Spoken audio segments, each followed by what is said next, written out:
This short video is about antenatal scan. We will be discussing about antenatal scan and its importance in prenatal care, indications for antenatal scans in each trimester, normal fetal development and common abnormalities detected via ultrasound, use of Doppler ultrasound, and biophysical profile. So, what is the significance of antenatal scan? First of all, it helps confirm pregnancy, it determines the gestational age, detects fetal anomalies, it is used to monitor fetal growth, it identifies multiple pregnancies and potential complications like placenta previa or fetal distress, and it guides in invasive procedures such as amniocentesis and fetal interventions when needed. I'll discuss one by one. First of all, ultrasound can help in the confirmation of pregnancy. If the gestational sac is more than 25 mm, embryo is visible on transvaginal scan. And if the crown rump length is more than 7 mm, fetal heart sounds are picked up by transvaginal scan. Ultrasound can be used for gestational age calculation. In the first trimester, gestational age is calculated by measuring the crown rump length. However, in second trimester, combination of biparietal diameter, head circumference, and femur length is used to calculate the gestational age. Ultrasound can also detect multiple pregnancies in the first trimester, and it determines whether fetuses share a common amniotic sac, placenta, and chorion.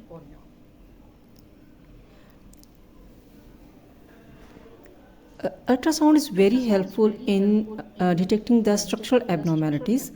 Normally, scan is basically recommended at 18 to 22 weeks of gestation, and it is ideally recommended for each and every pregnancy, but it is very useful in detecting the structural abnormalities in those pregnancies if the mother is already having a child with any structural abnormality. So it detects the abnormalities like hydrocephalus, anencephaly, neural tube defects, congenital heart defects, skeletal dysplasia, cleft lip and palate, and gastroparesis. It also acts as a guidance tool in procedures like chorionic villus sampling, amniocentesis, percutaneous umbilical cord sampling, and certain fetal surgeries.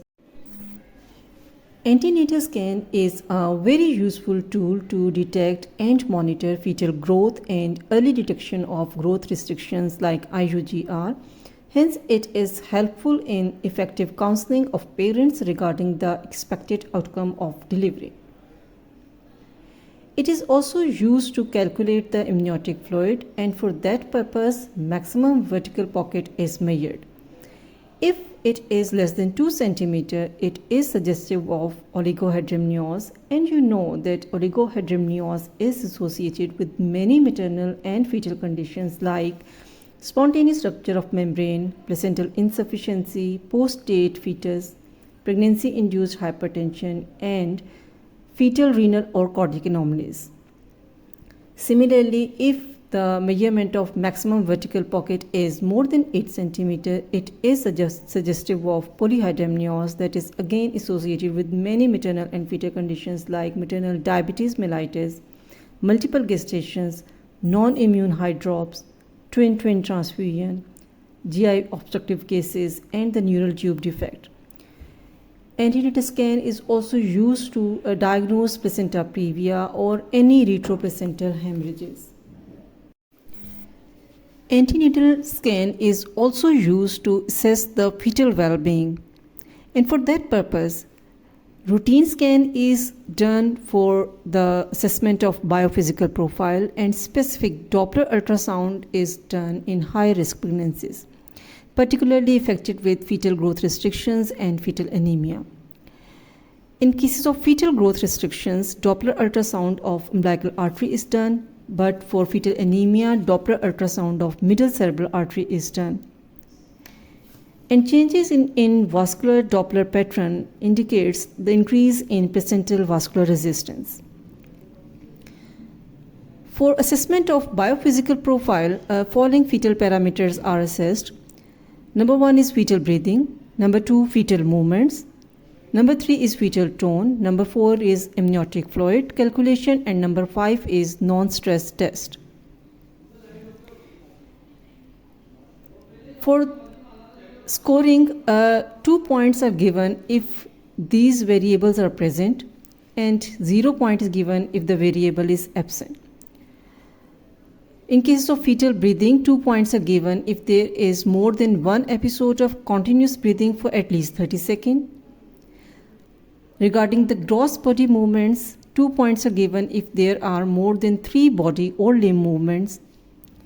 In cases of fetal tone, 2 points are given if there is more than one extension of fetal extremity or spine with return to flexion, or opening of fetal hand is there. Regarding the amniotic fluid, 2 points are given for more than one pocket of amniotic fluid of more than 2 cm in two perpendicular plane. Similarly, 2 points are given if the non-stress test is reactive. Basically, non-stress test is the assessment of the fetal heart rate in response to fetal movements. If there is normal baseline heart rate and there is periodic acceleration in the fetal heart rate in response to fetal movements, then 2 points are given. As I discussed earlier, 2 points are given if the variable is present, and 0 point is given if the variable is absent. So 8 to 10 total score is considered as normal, 6 is equivocal, and 0 to 4 is considered abnormal, and there is an indication of delivery. So this is all about the antenatal scan. I hope you will find it helpful. Thank you.